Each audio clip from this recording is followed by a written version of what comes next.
विकल्पे पावला घात तोची गुरुवाक्य निश्चित निज परमार्थ पावला. एवढं जरी ज्ञान त्या शुकाचार्याच्या जवळ असलं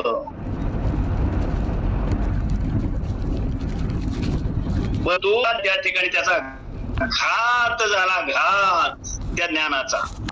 आणि तोच त्याचा झालेला घात एका गुरुवाक्यानंच त्याला परमार्थाची प्राप्ती झाली. ववी ऐका, लक्षपूर्वक ववी सगळेजण ऐका. ही ववी, या ववीमध्ये 2 भाग सांगितले. ते म्हणतात ज्या सुखाचा ज्ञानार्थ एवढा आहे पण विकल्प मात्र ते ज्ञान त्यांचं त्या ठिकाणी काय झालं तर त्याचा नाश झाला. आणि मग काय झालं पुढं, त्याच गुरुवाक्यानं त्या शुकाला शेवटी निज परमार्थाची प्राप्ती झाली असं विश्वामित्र ऋषी प्रभू रामरायाला सांगतायत. रामराया, लक्ष्मण अधिक सगळे बसून प्रभू राम या ठिकाणी पुन्हा विश्वामित्र ऋषीच्या समोर बसून हे सगळं ऐकतायत. रामरायाचं म्हणजे गुरु शिष्यांची या ठिकाणी किंवा देवभक्तांची म्हणा असा संवाद चाललेला आहे. अतिशय महत्वाचा संवाद या बालकांडामधला हा संवाद आहे, जनक शुकाचार्य संवाद. आपल्याला मार्मिक चिंतन त्या ठिकाणी आपण लक्षपूर्वक ऐकायचं आहे. लक्षपूर्वक ग्रंथ घेऊन बसायचे. ज्यांच्याकडे ग्रंथ आहेत त्याने ग्रंथ घेऊन वव्या नीट पहा काय सांगितलंय वव्यामध्ये. एवढं ज्ञान शुकाचार्याचं आहे पण विकल्प आला त्याच्यामध्ये, विकल्पानं घात झाला त्या ज्ञानाचा. आणि एकाच गुरुवाक्यानं त्याला पुढं परमार्थाची प्राप्ती झाली त्या शुकाचार्यांना. असं एकाच ओळीमध्ये हे 2 भाग सांगितलेत. पुढे काय म्हणतात विश्वामित्र प्रभू रामरायाला किंवा रामराया काय म्हणतात विश्वामित्रांना ते आपण पुढे श्रवण करूया. राम म्हणे ऋषी वर्या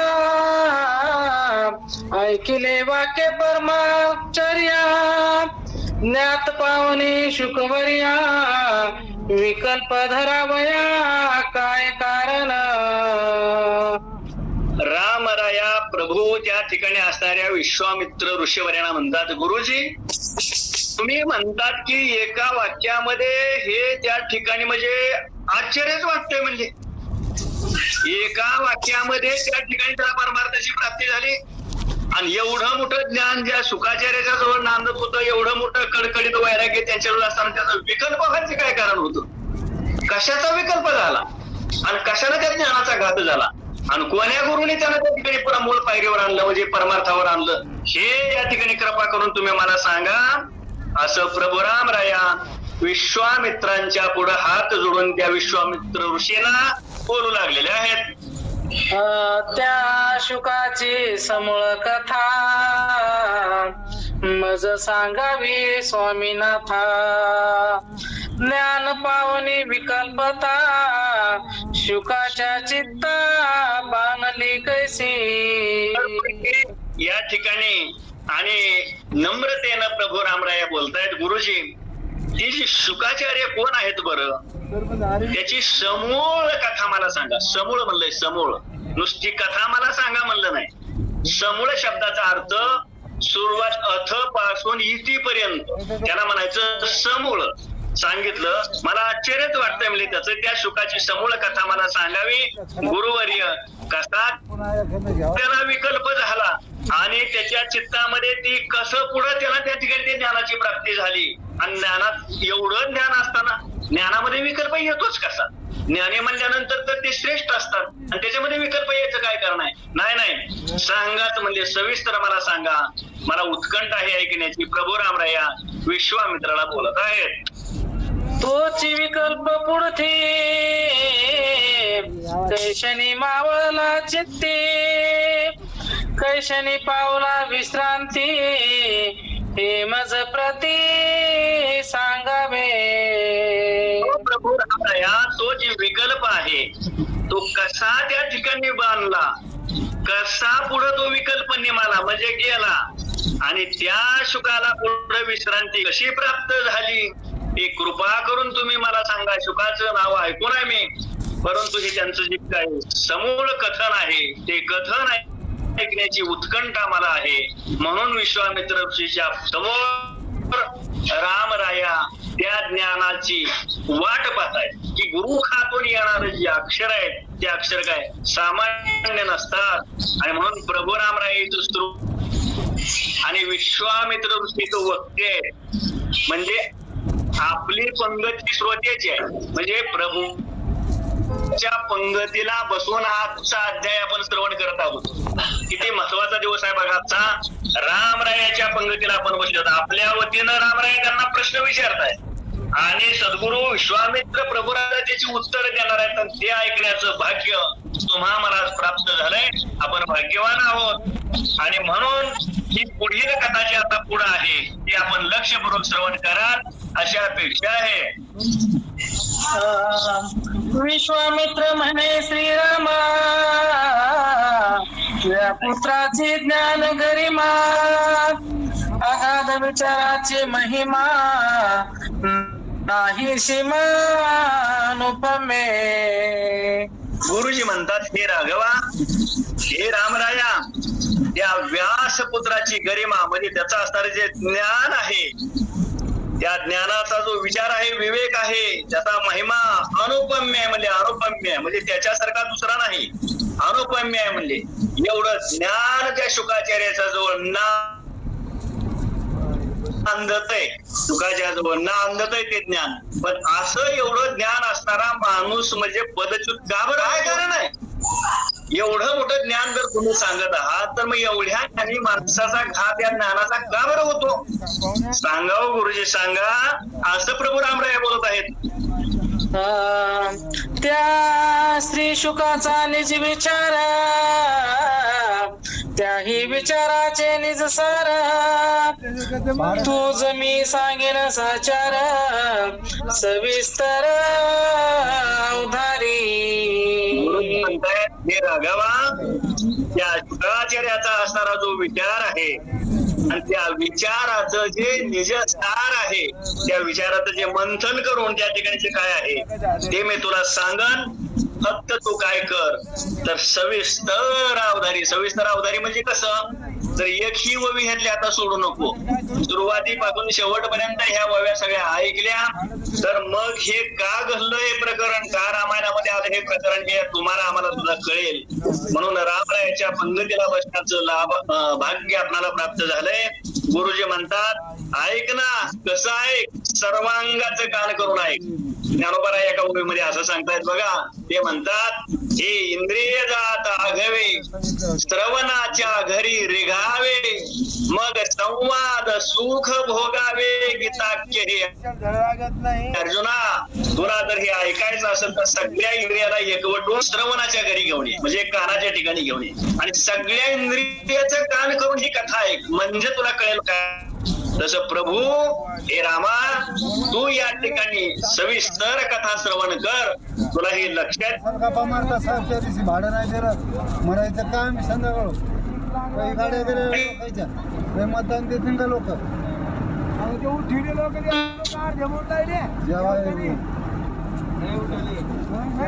विवेक वर्गे पूर्ण भरित, तो श्री व्यासासन पुसत, स्वेच्छावनात निघता झाला. विश्वामित्र सांगू लागले, राघवा, जन्म स्वभावे शुकमुक्त, जन्मताच मुक्त आहे म्हणून सांगितलं. उपजताच ज्ञानी, हे वर्म जाणोनी, आले लोटांगणी चांग देव.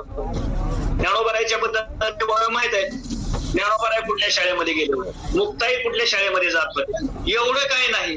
पण एवढी लहान भावंड हे 10 वर्षाच्या आत असताना चांगदेवासारखा 1400 वर्षाचा योगी त्यांना शरण येतो आणि त्यांना ज्ञान विचारतो. मग हे कुठं आलंय?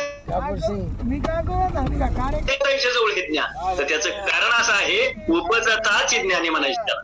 इथं सांगितलं, जन्म स्वभाव जन्मताच हे शुकाचार्य मुक्त अवस्थेमध्ये होती. मुक्त म्हणल्यानंतर काय मुक्ताबद्दल चिंतन स्वतंत्र करायचं वेगळा विषय होऊन जातो. मुक्त कशाला म्हणायचं? कुठल्याही प्रकारचं बंधन नाही, अशा प्रकारचा मुक्त. जीवनामधलं त्याला नाही, असे शुकाचार्य. आणि विवेक वैराग्य पूर्ण भरित म्हणलंय. विवेक त्यांच्याजवळ विवेक आहे.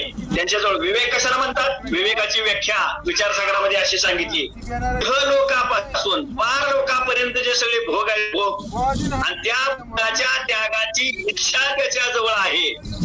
प्राप्त झालेल्या भोगाचा त्याग करायचा याला त्या म्हणजे ज्या भोगाचा त्यागाची म्हणजे इच्छा मनामध्ये निर्माण करायची, त्याला म्हणायचं विवेक, त्याला म्हणायचं वैराग्य आणि कडकडीत वैराग्य, अशी असते त्या शुकाची मुक्त अवस्था. असा तो त्या ठिकाणी असताना जन्मलेला आहे, आईकडे बी बघितलं नाही, बापाकडे बी बघितलं नाही, जन्माला चाललेला. आता तुम्ही ते तर रडतं, ते तर खेळतं, ते तर हे पायावर म्हणजे पालतं पडतं, उदाहरण पडतं, हे अशी अवस्था असते जन्माची. ह्याच्याबद्दल असं सांगितलं जातं शुकाचार्याच्या बद्दल की ते 12 वर्ष पोटात होते आई, 12 वर्ष. म्हणजे या गर्भवासामध्ये ते होते. काय शुकाचे पोरे की बिहाली रे, असं एक आहे. सांगण्याचं तात्पर्य असं आहे, हे शुकाचार्य या ठिकाणी या इह लोकांना ह्यातला वारा लागल्यानंतर पुढे काय म्हणून बाहेर यायची त्यांना भीती वाटत होती, म्हणून त्या आईच्या उदरामध्ये 12 वर्ष होते. जे जन्मले, बाहेर आले, चालायला लागले, पुढे चालायला लागले आणि त्या ठिकाणी असं चालत चालत पुढे त्यांचं काय झालं ते रामरायाला सांगतायत.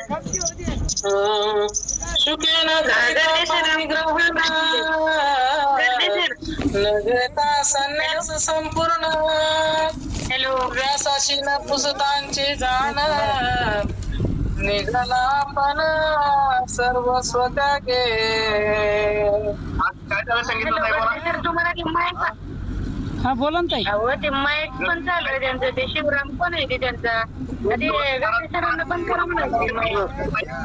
व्हिडिओ पण चालू ठेवला, व्हिडिओ चालू आहे, माईक चालू आहे, ते आवाज येतो. बंद केला हा व्हिडिओ बंद झाला नाही आणखीन. 2 व्हिडिओ चालू आहेत. हा ते कुंभाराचा पण चालू आहे बघा, शिवराम त्यांचा पण व्हिडिओ चालू आहे. हा ठीक आहे, बंद झाला. माईक बंद करा आता. शिवराम महाराज माईक चालू आहे. बरोबर आहे ना. हा असा त्रास देऊ नका, तसाच मोबाईल घेऊन शांत राहा, पुन्हा बटनाला हात लावू नका. सकाराम महाराज तुमचं. हा ठीक आहे, हा ठीक आहे, चला.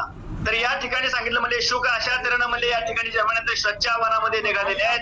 वनामध्ये निघत असताना काय कुठलं म्हणजे चालू लागले, पुढं जात असताना पुढे काय झालं ते त्या ठिकाणी म्हणजे कुणाला विचारलं नाही. न पुसताची जाणं, न पुसता म्हणजे कुठलं काय लग्न नाही, संन्यास नाही, काही नाही, वडिलाची गाठ नाही, काही नाही, जन्मले आणि चालायला लागले.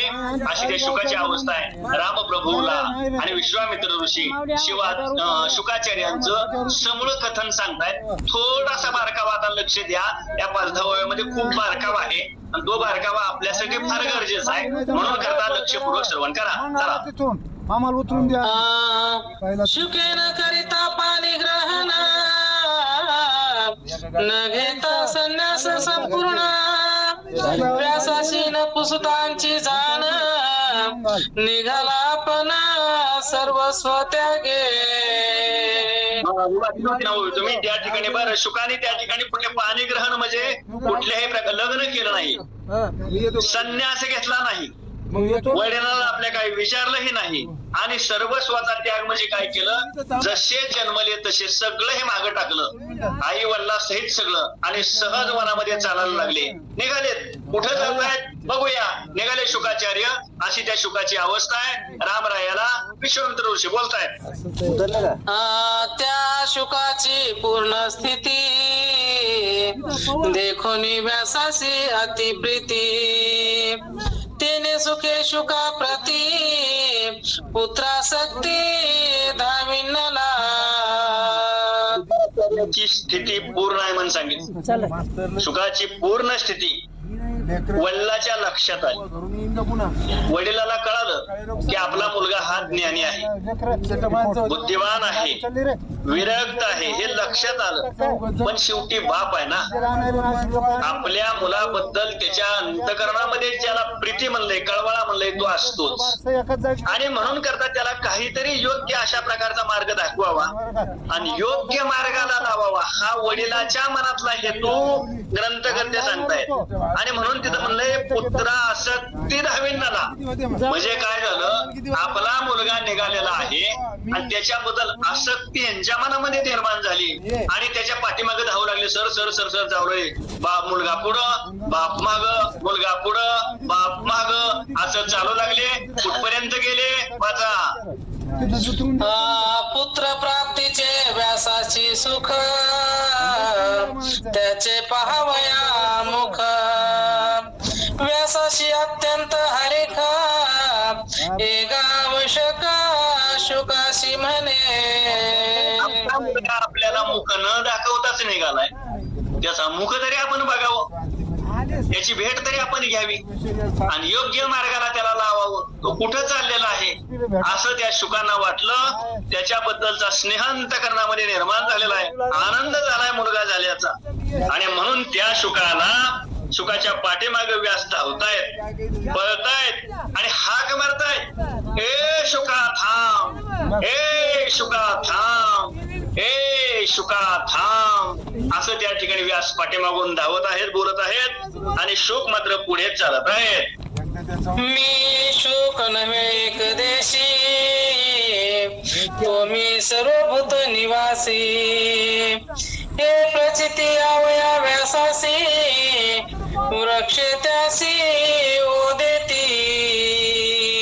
शुक म्हणजे कोण आहे, त्याचं किती मोठेपण आहे या ओळीमध्ये आपल्याला दिसतंय. ग्रंथकर्ते म्हणतायत, व्यास विश्वामित्र ऋषी प्रभू रामरायाला सांगतात, रामराया शुकाला हाक मारल्यानंतर शुकाच्या ऐवजी झाड व देत होती. झाडामधून आवाज येत होता, हो हो असा आवाज येत होता. आणि काय आवाज येत होता, मी शुक नव्हे एक देशी. म्हणजे एक देशी शब्दाचा अर्थ एका ठिकाणी आणि व्यापक शब्दाचा अर्थ अनेक ठिकाणी असा अर्थ घ्यायचा. शुकाचार्य म्हणतात मी एक देशी नव्हे, म्हणजे शुकाचार्य बोलत नाही, शुकाचार्याच्या याच्यातून ते वृक्ष बोलतायत, वृक्ष झाड वर येत आहे. आणि ते झाड म्हणतायत मी काय एका ठिकाणी आहे का, मी तर सर्व भूते आहे, सर्व निवासी आहे, सर्वांतर्यामी आहे. अशा प्रकारची त्या ठिकाणी म्हणजे ते झाड ज्या वेळेला ओ देऊ लागले त्यावेळेला मात्र त्या व्यासाला वाटलं, बाप रे बाप, कसला म्हणजे आपल्या मुलाचं मोठेपण सांगावं. चरामध्ये जसा एका सर्व ठिकाणीच व्यापक आहे आपला मुलगा, म्हणजे झाड देखील ओ देत आहेत, किती मोठेपण आहे त्याला. असं त्या शुकानं त्या व्यासानं मोठं आश्चर्य वाटलं. झाड ओ देत आहेत, काय करावं बरं असा विचार व्यासांच्या मनात आला आणि व्यास पुढे काय करू लागले. व्यास बोधाये पुत्र वचनी, वृक्ष वदती प्रतिवचनी, तेने व्यास सुखावनी पुत्रागमनी,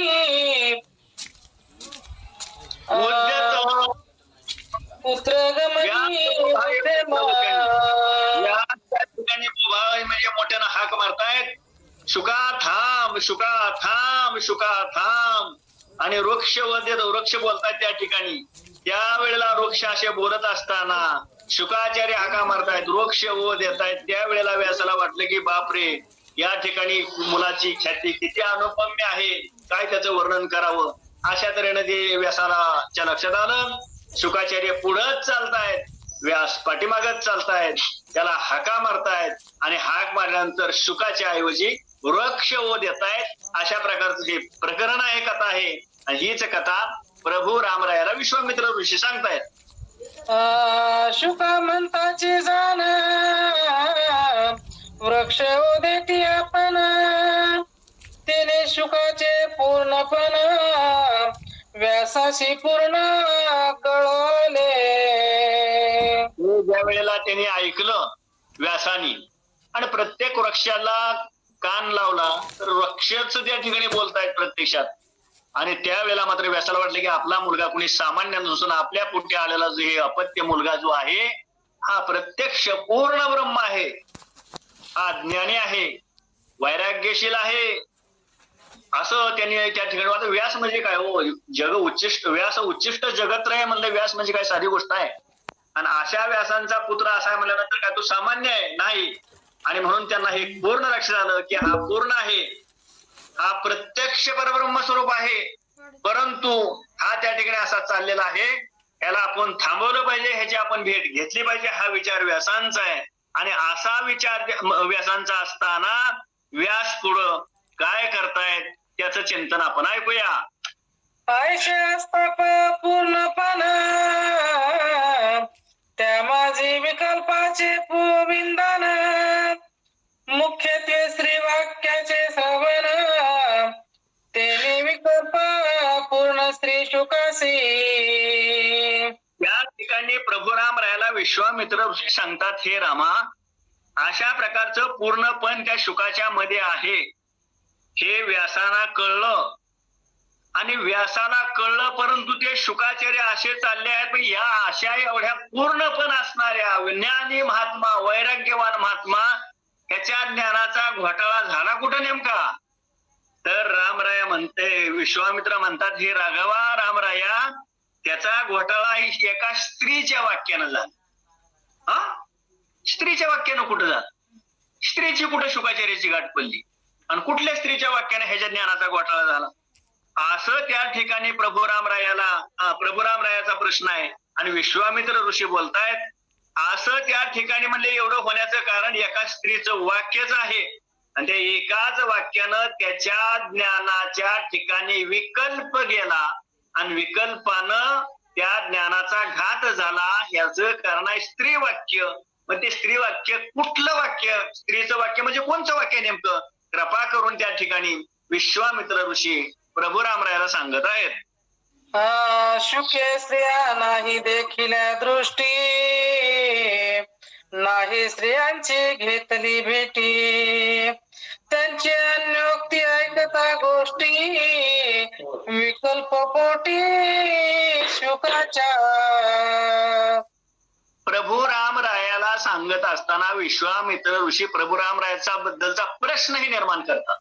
आणि त्या प्रश्नाचं उत्तरही व्यासच देत आहे, म्हणजे विश्वामित्र ऋषी देत आहे.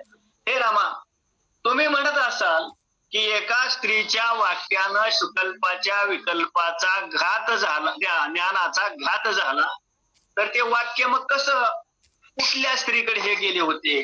कुठली स्त्री त्या म्हणजे शुकाचार्याकडे आली होती? तर तसं काहीच झालेलं नाही म्हणले. मग इथं पवित्र काय सांगते बघा, शुके स्त्रिया नाही देखील दृष्टी. अरे बाबा रामा, शुकाने स्त्रिया पाहिल्या देखील नाहीत, स्त्रियाची भेट घेतलेली नाही, काहीच नाही. आणि तरी सुद्धा एका अनन्य युक्तीनं कुठल्या प्रकारची गोष्टही त्यांची ऐकली नाही. आणि तरीही शुकाचार्याच्या पोटामध्ये विकल्प निर्माण झाला. कसा झाला? ऐक, तुला सांगतो. विश्वामित्र ऋषी बोलतायत, प्रमदा परमार्थ पुसवाली, हे गुरुत्वा भुली पडली, प्रमदा केवळ प्रमादी घाली, तिचे बोली विकल्प. महाराज या ठिकाणी आपल्याला सावधगिरीचा इशारा देत आहे. नायत्रायाचं चिरंजीव पद आपण ऐकलेलं आहे, अनेकांचं ते पाठ देखील आहे. या ठिकाणी ग्रंथकर्ते सांगतायत, प्रमदा परमार्थ पुसवाली. प्रमदा म्हणजे स्त्री.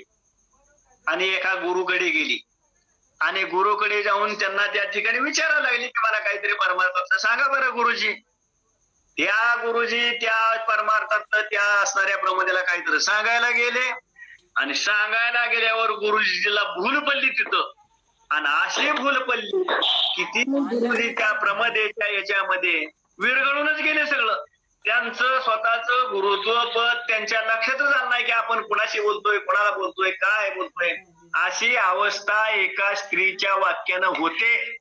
म्हणून परमार्थामध्ये खूप जपून चालावं लागतं. तारेवरची कसं काय हा परमार्थ? म्हणजे एका स्त्रीच्या वाक्यानं जर गुरुचं पद वस पडतं, गुरुपद वस पडतं, नाश होतो सगळ्या ज्ञानाचा. हे एका प्रमदेच्या शब्दानं घडतं. हे कोण कुणाला सांगतंय? इथं विश्वामित्र ऋषी प्रभू रामरायाला म्हणतात ही गोष्ट तर आहेच आहे, पण मुळामध्ये इथं नाथ बाबा सांगतायत की बाबा हो, स्त्रीच्या वाक्यानं स्त्रीची भेटच घ्यावं लागते असं सुद्धा नाही, स्त्रीचं दर्शनच व्हावं लागतं असं सुद्धा नाही. तर स्त्रीच्या निस्ता शब्द जरी कानावर आला, श्रवणी शब्द पडताची जाण, एवढं जरी घडलं तर सगळं वाटोळ होतंय म्हणजे त्याच्या परमार्थाचं. म्हणून करता येतं सावधगिरीचा इशारा या ओवीच्या ठिकाणी देतात. प्रमदा परमार्थ पुसवाली आणि त्याच्या गुरुत्व भुली पडली. गुरुत्वाला भुली पडते. गुरु राहत नाही. गुरुचा कधी जनावर होईल हे सांगता येत नाही. म्हणून याच्यापाशी सावधगिरीचा इशारा म्हणून प्रमदेच्या बद्दल ही ओवी नाथ बाबांनी इथे दिलेली आहे. आणखीन काय बोलतायत नाथ महाराज आपण ऐकूया. प्रमदा प्रति परमार्थ हा गुरुत्वाती अनर्थ त्या अनर्थाचा निजघात श्री शुकांत विकल्प. म्हणून सांगतात प्रमदा प्रति परमार्थ. या ठिकाणी जर परमार्थ आणि प्रमदा ही दोन्ही एका जाग्याला येणं अवघड आहे, खूप अवघड आहे. प्रमदा म्हणलं की परमार्थाची होळीच. हा, म्हणून इथं गुरुत्वाच्या गुरुपदाला अनर्थ होतोय म्हणले या ठिकाणी. म्हणून या अनर्थ हा घात या ठिकाणी घडतोय. म्हणून तोच त्या स्त्रीचं वाक्य त्या शुकाच्या कानावरती गेलं होतं आणि ती एकच वाक्य त्याच्या कानावर गेल्यामुळं त्या शुकल्पाच्या त्या शुकाच्या जवळ असणारा जो विवेक आहे, जे ज्ञान आहे, परब्रह्म स्वरूप ज्ञान आहे, अशा ज्ञानाचा घात झाला. घात तोच त्या ठिकाणी कसा घात झाला त्याविषयी प्रभू रामरायाला विश्वामित्र ऋषी सांगतायत, ऐका. परमार्थ गुरुत्वाचा ते अनर्थ त्या अनर्थाती घात तो श्री शुकांत असे नांदत सावकाश. असे नांदत सावकाश. कसं असतं? सुप्त अवस्थेमध्ये असतं. सुप्त अवस्थेमध्ये काष्टामध्ये अग्नी असतो, लोपलेला असतो. फुलामध्ये कळीमध्ये मकरंद असतो, पण ते उमलल्यानंतर वास येतो. पण त्याच्या अगोदर त्या कळीत सुगंध नसतो का? तर असतो. ज्वर नातरी ज्वर धातू गतू ते अपत्याचे मीश पाहतू जवळ झाले आतू बाहेर व्यापी. तुमच्या आमच्या शरीरामध्ये रोग सगळंच आहे. तुकोबराय म्हणतायत ना, सिद्धांतच आहे, शरीर रोगाचे भांडार. सगळंच रोग आपल्या शरीराचं. वाट कशाची बघतात? तर ह्याचं अपत्य कधी बिघडतंय. एकदा काय ह्याचं पथ्य बिघडलं ना, जेवणातलं, खाण्यातलं, झोपण्यातलं, वागण्यातलं, की सगळंच रोग पुन्हा मानावर काढतात. आणि त्या ठिकाणी म्हणजे याचा अर्थ असा आहे की प्रत्येकाच्या शरीरामध्ये जसाही व्याधी रोग दडलेले आहेत, तसं शुकाचं ज्ञान जरी शुकाच्या जवळ तेवढंही असलं तरी त्या ज्ञानामध्ये सुप्तावस्थेमध्ये काय नांदत होतं? तर विकल्प नांदत होता. विकल्प कसा नांदत होता? ती फक्त त्या वेळेची वाट बघत होता. एकदा का ती वेळ आली की तो विकल्प बाहेर मान काढतो आणि त्या ठिकाणी त्याचा जे काय बळीजावपणा आहे, त्याचा जे काय मोठेपणा आहे, तो मोठेपणा तो दाखवल्याशिवाय राहत नाही. म्हणून ही प्रत्येकाच्या जवळ आहे.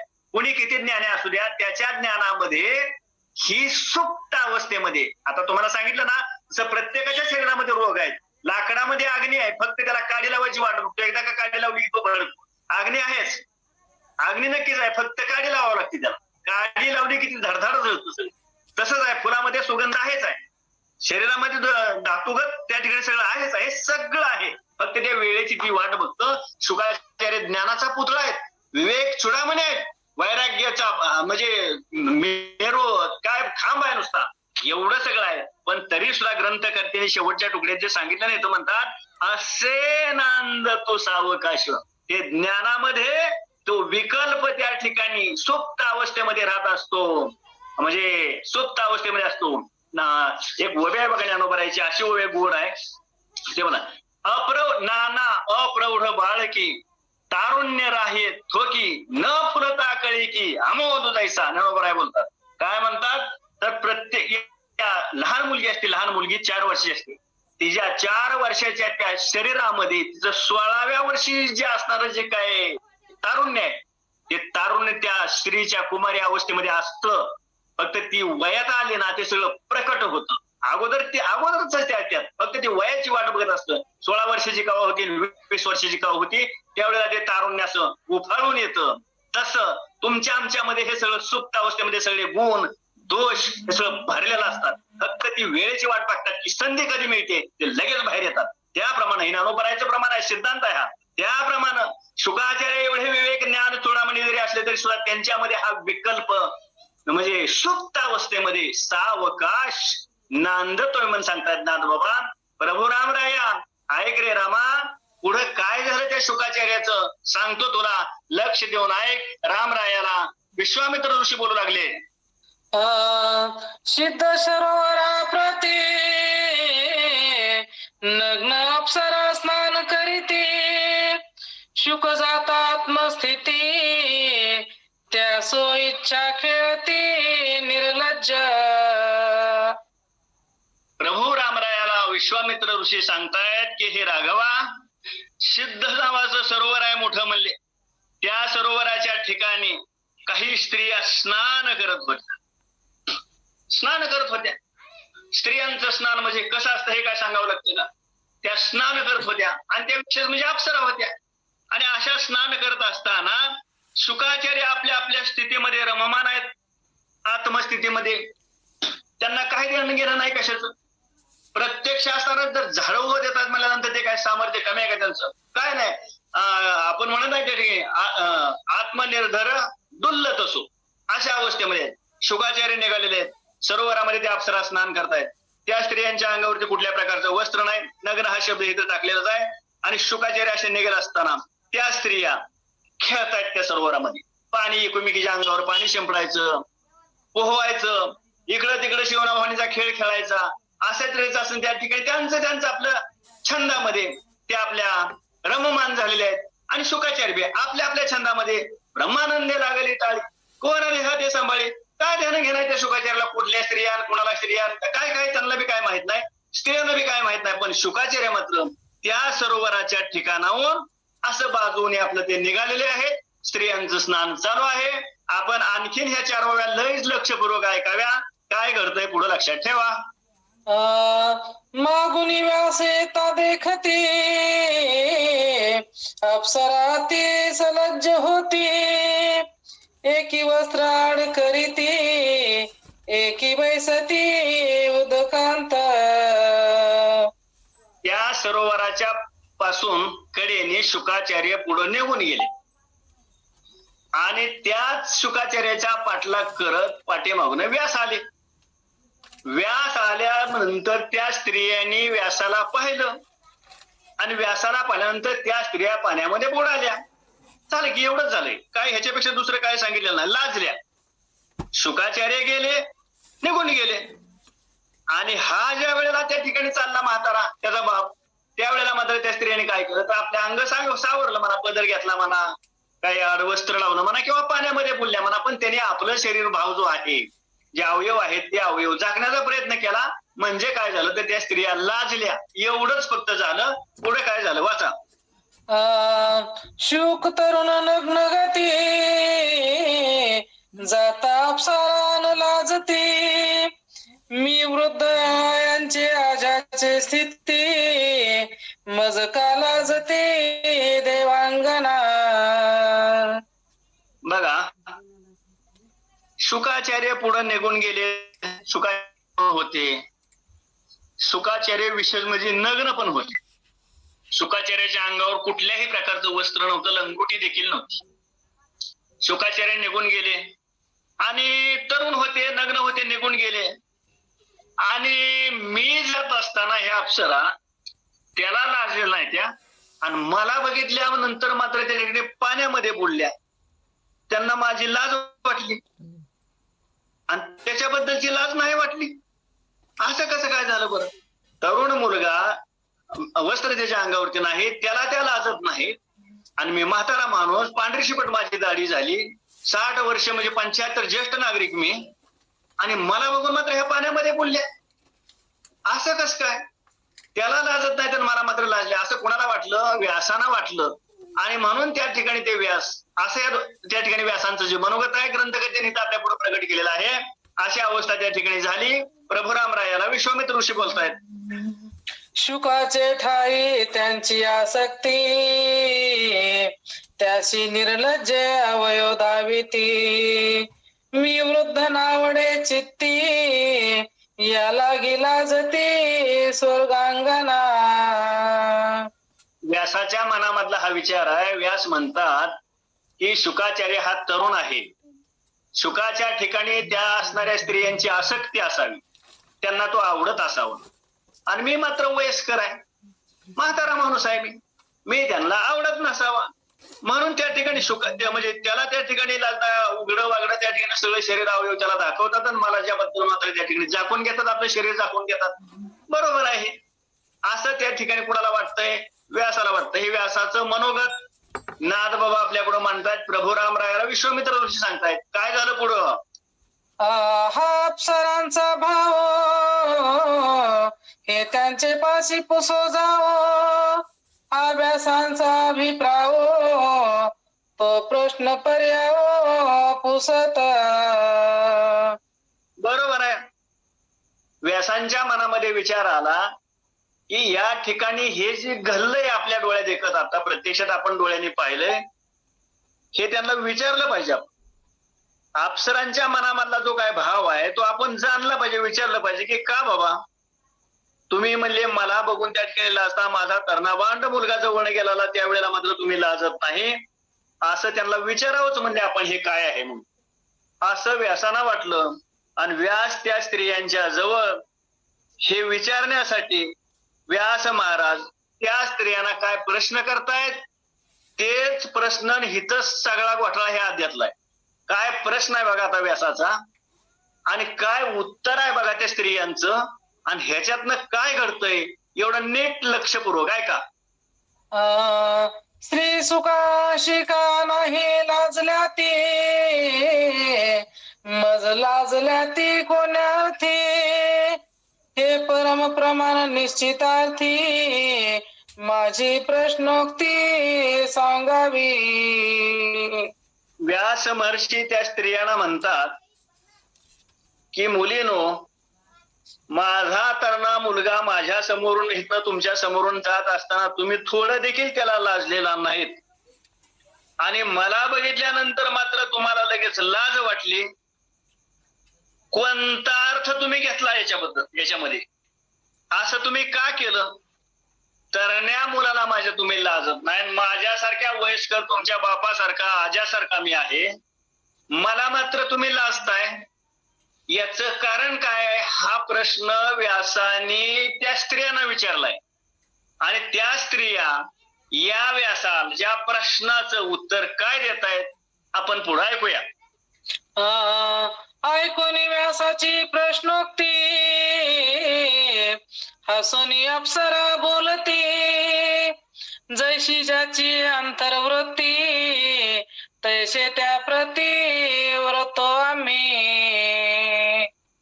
ह्याच ओळीत उत्तर आहे बघा, दुसऱ्या ओळी शोधायची गरज नाही. याच ओळीमध्ये उत्तर आलंय. सहजासहजी उत्तर लक्षात येत नाही. त्याने सांगितलं व्यासांचा प्रश्न त्या स्त्रियाने ऐकला आणि त्या हसल्या अप्सरा, आणि हसून त्याने एकच सांगितलं की आजोबा, जैशी ज्याची अंतर्वृत्ती तैसे त्या प्रती वर्तो आम्ही. झालं, ह्यात उत्तर आलंय. तुम्ही म्हणाल काय उत्तर दिलं पाहिजे? आता आम्हाला तर काहीच कळलं नाही. काय कळायचं राहिलंय? त्याने सांगितलं जैशी ज्याची अंतर्वृत्ती, म्हणजे शुकाची अंतर्वृत्ती कशी आहे आणि तुमची अंतर्वृत्ती कशी आहे त्याप्रमाणे आमची वागणूक आहे. याच्यामध्ये काय फरक आहे? जसं शुकाचार्यांची स्थिती आहे आणि तुमची जशी स्थिती आहे त्याच्यामध्येच ही जे आम्ही तुम्हाला बोललो ह्याचं उत्तर आहे. तुम्हाला जर खुलाशावर आणखीन हे नीट कळालं नसलं तर पुढची वेळी ऐका, म्हणजे आपल्या सगळंच लक्षात येईल काय बोलतायत त्या महिला स्त्रिया, ते आपण लक्षपूर्वक श्रवण करूया. मुनी तुझे ज्ञान भेदानुवृत्ती, शुकाशी सदा भेद गती, अभेदिला ज्याची अप्राप्ती, भेदा प्राप्ती सलज्ज. मुनिवर्य, तुमच्या एक लक्षात आलं का? तुमच्या एक गोष्ट लक्षात घ्या, तुमचं जे ज्ञान आहे तुमच्या ज्ञानामध्ये भेद आहे आणि शुकाचं जे ज्ञान आहे सुखाच्या ज्ञानामध्ये अभेद आहे. अभेदामध्ये लाजण्याचा प्रश्नच येत नाही आणि भेदामध्ये लाजावं लागतं. कळतंय का? बघा आता, एखादी आपल्या घरामध्ये आपली एखादी मुलगी आहे आणि ती मुलगी आहे आपल्या घरामध्ये वावरते, आपल्या देखत कपडे बदलते, सगळं चालतं, सगळं हे करते. का बरं? पुरुष म्हटल्यानंतर तिनं बाजूला व्हायला पाहिजे, पण नाही. अभेद म्हणजे शब्दाचा अर्थ काय? ती आपली बहीण आहे, ती आपली मुलगी आहे, काय लाजायचं लपायचं? कुणा कुठं आपलीच लेकर आहेत ना ती. म्हणजे तिथं कुठल्याही प्रकारचा भेद नाही. आणि म्हणून ती मोकळ्या मनाने एकमेकाच्या समोर स्वयंपणानं वर्तन करतात, वागतात, काहीच नसतं. पण ज्याच्या ठिकाणी भेद असतो, एखादा बाहेरचा पुरुष आता घरामध्ये आला तर ती मुलगी गेली की पटकन तिकडे आडबाजूला जाईल का नाही? का बरं? तर हा बाहेरचा आला आणि त्याच्यामध्ये भेद आहे की ही स्त्री आहे, परकेची आहे आणि आपण पुरुष आहोत, हा भेद. आणि ज्याच्यामध्ये ही स्त्री आणि पुरुष हा भेदच नाही, ज्याची अशी अभेद स्थिती आहे, ती अभेद स्थिती तर शुकाचार्यांची आहे. त्याच्यामुळे लाजाचा प्रश्न येतो कुठं? शुकाचार्याला कुठं माहित आहे स्त्रिया असतात, हे असतात, आपण पुरुष आहोत, स्त्री आहे, याचंही ज्ञान शुकाचार्याच्या जवळ नाही. म्हणजे भेदाचं ज्ञान नाही, ज्ञान नाही असं नाही, पण भेदाचं ज्ञान नाही, अभेद ज्ञान आहे. आणि व्यासाच्या जवळ काय आहे की मी पुरुष, ह्या स्त्रिया त्याला लाजल्या, त्याला मला लाजल्या, म्हणजे काय झालं? तर ह्यांच्याजवळ भेद आहे, त्यांच्याजवळ अभेद आहे. अभेदामध्ये लाज नसते आणि भेदामध्ये लाजावं लागतं. त्या स्त्रियांनी व्यासांना हे उत्तर दिलं आणि ह्याच्यामधून आपल्या काय लक्षात आलं बघा, वाचा. शुक भेद कैसा कळला, माझा भेद कोठे देखिला, जेव्हा लज्जेचा प्रश्न केला, तेने चिराविला भेद तुझा. जे मोहर घाललंय प्रकरण हे नेमकं काय ते ह्या 2 वयामध्ये आपल्या लक्षात येणार आहे. त्या स्त्रियांना व्यासाने विचारलं की माझ्या ठिकाणी भेद आणि शुकाच्या ठिकाणी अभेद असं जे तुम्ही मला म्हणताय ते मला कळलं नाही, म्हणजे तुमचं काय म्हणणं ते? त्याच्या जवळचा अभेद कसा कळला आणि माझ्याजवळ भेद कुठं पाहिला?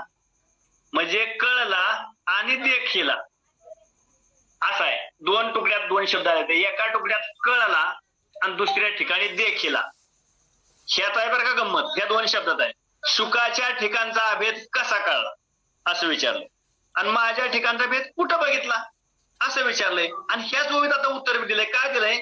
जेव्हा लज्जेचा प्रश्न केला, तुम्ही ज्या वेळेला आम्हाला विचारलं की मला तुम्ही का लाजला, तिथं तुमचा भेद बघितला. आलं की लक्षात? हे उत्तर मिळालं का? ह्याच ओळीत प्रश्न आहे आणि ह्याच ओळीत उत्तर आहे. शुकाचार्यांचा अभेद कसा कळला म्हणून विचारलं तर सांगितलं म्हणले तिथं पाहायचीच गरज आली नाही ना. पण तुम्ही ज्या वेळेला प्रश्न केला का लाजला म्हणून तिथं तुमच्याजवळ भेद आहे म्हणून लाजलो, हे त्याचं उत्तर आहे. आणि म्हणून हा प्रश्न केला. अशा तऱ्हेनं त्या स्त्रियांनी त्या व्यासानं सांगितलेलं आहे. त्याच्यानंतर आता इथं काय घडलं? हा भेद आणि अभेद, कळला आणि देखिला, या दोन्ही कळला आणि देखिला 3 अक्षराचं दोन्ही शब्द आहेत. पण हे 2 शब्द म्हणजे कसा घात करतायत त्या ज्ञानाचा, त्याचं उत्तर पुढच्या ओळीत आहे. तू स्त्री पुरुष भेद व्यक्ती,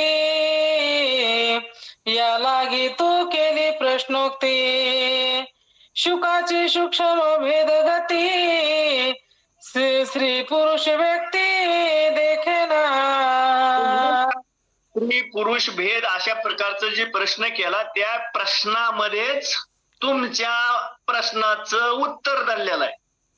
तुम्ही ज्या वेळेला आम्हाला असं विचारलं त्याच वेळेला तुमच्या जवळचा भेद प्रकट झाला. आणि सूक्ष्म अभेद कसा कळला? तर ना पुरुष ना स्त्री, त्याने आमच्याकडे पाहिलंही नाही, आम्हाला त्याच्याबद्दल काय वाटलंही नाही, ह्याच्यामध्ये आम्हाला ते कळले. पण तुम्ही मात्र जाळी कुरवळ आमच्याकडे पाहता, त्याच्यावरून लक्षात आलं की म्हणले हे आपल्याकडे पाहतायत म्हणजे या ठिकाणी. म्हणजे पुरुषाची नजर कोणती आहे ह्या स्त्रिया बरोबर ओळखतात. आपल्याकडे पाहणारा पुरुष कुठल्या नजरेनं पाहतोय, त्याची नजर प्रेमातली आहे का, कामिक आहे का, कुठली नजर आहे, ही नजर त्या स्त्रियांना बरोबर कळत असते. त्या स्त्रियांनी सांगितलं व्यासाना, तुम्ही ज्या वेळेला आम्हाला लज्जेचा प्रश्न केला त्यावेळेला तुमच्या जवळचा भेद आम्ही पाहिला आणि अभेद स्थिती ती कसं कळलं म्हणून तुम्ही ज्या वेळेला विचारताय तर त्यांनी आमच्याकडे न पाहता ते सरळ पुढे निघून गेले. याच्यावरूनच ते अभेद आहेत, त्यांच्याजवळ कुठल्याही प्रकारचा भेद नाही हेही आम्हाला कळलं. आणि तुम्ही प्रश्न केला म्हणजे ते देखिलं म्हणजे पाहिलं, ह्याच्यावरून तुम्ही भेद आणि त्यांच्याकडे अभेद असे हे 2 शब्द या ठिकाणी वापरले. आणि त्या 2 शब्दामुळं काय घडलंय पुढं? ऐशा ऐकता स्त्रियांची वचन, मी जातो व्यासा ज्ञान, ऐसा शुकाशी ज्ञानाभिमान, हृदय संपूर्ण प्रविष्टला. उत्तर ठिणगी पल्ली बघा आता या ओळीमध्ये. हे त्या स्त्रियांच्या आणि व्यासांच्या मधला चाललेला जो संवाद होता तो शुकाचार्याने ऐकला. आणि शुकाचार्याने ऐकलं आणि त्या स्त्रियाचं वचन ऐकलं की मी ज्ञाता आणि व्यास अज्ञान, म्हणजे मी शहाणा आहे आणि बाप अडाणी आहे, असा शुकाच्या जवळ ज्ञानाचा अभिमान झाला. ज्ञानाभिमान म्हणले त्याला. आणि हृदयाच्या ठिकाणी त्याचा संचार झाला. संचार झाला म्हणजे एखादा भरलेला रांजण असला त्याच्यामध्ये जर थोडा जरी मिठाचा खडा पडला त्या दुधामध्ये म्हणा किंवा याच्यामध्ये, किंवा हिंग पडला रांजणी, हिंग पडल्यानंतर संपूर्ण पाणी नसून जातं, ते घाण दुर्गंधी त्या पाण्याची. किंवा दुधामध्ये मीठ पडल्यानंतर सगळ्या पाण्यात त्या दुधाचं पाती दूध नसून जातं. तसं इथं अभेद आणि भेद देखीला आणि कळला हे शब्द स्त्रियाच्या ह्याच्यातून ज्या वेळेला शुकाच्या कानावर पडतात, त्या स्त्रियांना शुकानं पाहिलेलं नाही, शुकाचार्यांना त्या स्त्रिया बोललेल्या नाहीत, शुक त्यांना बोललेलं नाही, नजर नाही, काहीच नाही. फक्त त्या स्त्रीचा एकच शब्द शुकाच्या कानावर आलाय की शुक हा अभेद आहे आणि तुम्हीच्या जवळ भेद आहे. या भेद आणि अभेद त्यातला एकच शब्द आगाव झाला तिकडं. आणि त्याच्यामुळे त्या शुकाला वाटलं की मी शहाणा, मी ज्ञानी, हा मी शिरला आणि अख्ख्या ज्ञानाचं वाटुळ झालं, म्हणजे घात झाला. प्रभू रामराया कुठं घोटाळा झालाय बघ, आणि पुढं कसं कसं झालं तुला सांगतो ऐक. रामरायाला विश्वामित्र ऋषी बोलत आहेत. बाप श्री वाक्याची ख्याती, ब्रह्मज्ञानाची केली शांती, विकल्प वाढविला चित्ती, उठले स्फूर्ती मी ज्ञाता. वाक्याची ख्याती. स्त्रीचं वाक्य काय करतंय बघा. काय केलं नुसत्या स्त्री वाक्यानं, तर जे ब्रह्मज्ञान होतं, ब्रह्मज्ञान मिळवायसाठी किती घासावं लागतं. ब्रह्मज्ञानाला अनेक जन्माच्या जन्म जावं लागतात. एका जन्मामध्ये ते ज्ञान माणसाला प्राप्त होत नाही ब्रह्मज्ञान. त्याच्यासाठी घासावं लागतं ते ज्ञान. त्याच्यासाठी किती पायऱ्या सांगितल्या हे ज्ञान प्राप्त होण्यासाठी. मल, विक्षेप, आवरण सगळं दोष जावे लागतात, विकार नाही शिवावे लागतात, आणि मग कुठे ते त्या ब्रह्मज्ञानाच्या मार्गाला लागतो. असं ब्रह्मज्ञान ज्या शुकाचार्याच्या जवळ नांदत होतं मूर्तिमंत, त्याच शुकाचार्याच्या ब्रह्मज्ञानाची शांती झाली, म्हणजे माती झाली माती. आणि विकल्प वाढविला, चित्ताच्या ठिकाणी विकल्प वाढला आणि वाटायला लागलं की मीच एक शाणा. काय कळतंय माझ्या बापाला. अलीकडची पोरं जी म्हणतात ना, काय कळतंय तुम्हाला, तुम्ही उगाच गप बस जावा आणि तुकडा खात जावा, तुम्हाला काय कळतंय ह्यातलं. ही स्फूर्ती आणि हा ज्ञानाभिमान शुकाच्या जवळ बळकट झाला. बळकट म्हणजे मोठा झाला, वाढायला लागला, वाढला. आणि त्याच्यामुळे जे मूळचं ज्ञान होतं त्या ज्ञानाचा घात झाला आणि अभिमान वाढलं. एकदा का ज्ञानाचा घात झाला, अभिमान त्याच्यामध्ये गेला की ते ज्ञान आपोआप जातच की नवल अहंकाराची गोटी, विशेष न लगे अज्ञानापाटी, ज्ञानी याची झोंबे कंठी, नाना संकटी नाचवी, हे दशा प्राप्त होते ना पुढं. त्याप्रमाणे त्याची अवस्था झाली. शुकाचार्याला वाटायला मीच शहाणा, माझ्यासारखा मीच, असं ज्ञान त्याला झालेलं आहे. मी ज्ञाता तो अज्ञान, ऐसे जेथे स्फुरे स्फुरण, तेथून पळे ब्रह्मज्ञान, ज्ञानाभिमान ओरणे देही. आता ते अज्ञान असं स्फुरण झाल्यानंतर त्या ठिकाणी तिथलं जे ब्रह्मज्ञान होतं शुकाचार्याच्या जवळ, त्या ज्ञानानं पळ काढला म्हणून सांगितलं. ते ज्ञान निघून जातं. दोन गोष्टी एकत्र राहत नाहीत. ज्ञान आणि अभिमान एका ठिकाणी राहू शकत नाही. अर्जुनाला ज्या वेळेला युद्धभूमीच्या ठिकाणी, ज्या वेळेला रणांगणाच्या ठिकाणी दया उत्पन्न झाली, मी यांना मारू कसं, हे तर माझे सगळे आप्त इष्ट आहेत, सगळे आहेत. क्षत्रिय असणारा तो अर्जुन सुद्धा दया उत्पन्न झाल्यानंतर अर्जुनाच्या जवळची असणारी जी वीरस्त्री होती, ती वीरस्त्री पळून गेली. वीरस्त्री तिथे कशी राहील, दया आणि वीरस्त्री एका ठिकाणी राहू शकणार नाहीत ना. हे तर म्हणलंय बघा तिथं उभे आहे, तेथ म्हणे गजबज झाली, अपैशी कृपा आली, तेथ अपमाने निघाली वीरवृत्ती. वीरवृत्तीचा अपमान झाला की म्हणले हा गुरु म्हणतोय, भाऊ म्हणतोय, बंधू म्हणतोय, मेहना म्हणतोय. त्या ठिकाणी असं वीरस्त्री ज्याच्या जवळ आहे तो माणूस असं दया दाखवणार नाही. दया दाखवून युद्ध होईल कसं. नाही ना जमणार, म्हणून तिथं दया चालत नाही. तर त्या ठिकाणी वीरस्त्री असायला पाहिजे. तर ती वीरस्त्री पळून गेली अर्जुनाच्या जवळची. तसंच तिथं बी घडलं की ज्या ठिकाणी ज्या वेळेला हे ज्ञानाचा अभिमान जवळ आला त्यावेळेला जे मूळ खरं ब्रह्मज्ञान होतं ते ब्रह्मज्ञान त्या शुकाचार्याच्या जवळून पळून गेलं, म्हणजे निघून गेलं. अशी अवस्था त्या ब्रह्मज्ञानाची. ब्रह्मज्ञान टिकत नाही तिथं. ब्रह्मज्ञान टिकण्यासाठी अगदी असं मोकळं राहावं लागतं, सगळं विकार रहित राहावं लागतं, दोष रहित राहावं लागतं. तिथंच ज्ञान नांदतं. अशा ठिकाणी ज्ञान नांदत नाही, मग ते ज्ञान निघून गेलं म्हणजे पळून गेलं असं या ठिकाणी सांगत आहेत. हिंग पडताची रांजणी गोडवणी होय हिंगवणी देवी विकल्प प्रवेशता ज्ञानी ज्ञानाभिमानी उडे ज्ञान. आपण आता म्हणलो की हिंग रांजणामध्ये पडल्यानंतर सगळं पाण्याचं वाटोळं होतं. तसं ज्ञानाच्या ठिकाणी अभिमान आला की सगळ्या ज्ञानाचं वाटोळं होतं. अगदी सहज आहे हे, असं त्या ठिकाणी घडलेलं आहे. दुधी कांजीचा थेंब पडे तेने दुग्धाची होती कवडे ते विज्ञानी विकल्प वाढे तैसे ज्ञान उडे ज्ञानाभिमाने. दृष्टांत देतात आपल्यासाठी, आपल्याला कळावं. हे नाही कळलं तर त्याच्या पुढचा कळावा, तो नाही कळला तर त्याच्या पुढचा कळावा. सांगितलं म्हणजे दुधामध्ये मिठाचा खडा पडल्यानंतर त्या मिठाची त्या दुधाचे जे कवडे होतात तशा प्रमाणे ह्या ज्ञानाचं या विकल्पानं त्या ठिकाणी वाटोळं झालं असं ग्रंथकर्ते सांगू लागले. सावध कनक बीज खाये तो क्षणादे भ्रमित होय ते विकल्पाच्याने अन्वये ज्ञात्या होय ज्ञानाभिमानो. कनक बीज म्हणजे धोत्र्याचं बीज. धोत्र्याचं बीज जर त्या ठिकाणी खाल्ल्यानंतर एका क्षणार्धामध्ये त्याची बुद्धी भ्रमित होते, त्याप्रमाणे विकल्प आला की त्या ज्ञानाचा नाश होतो.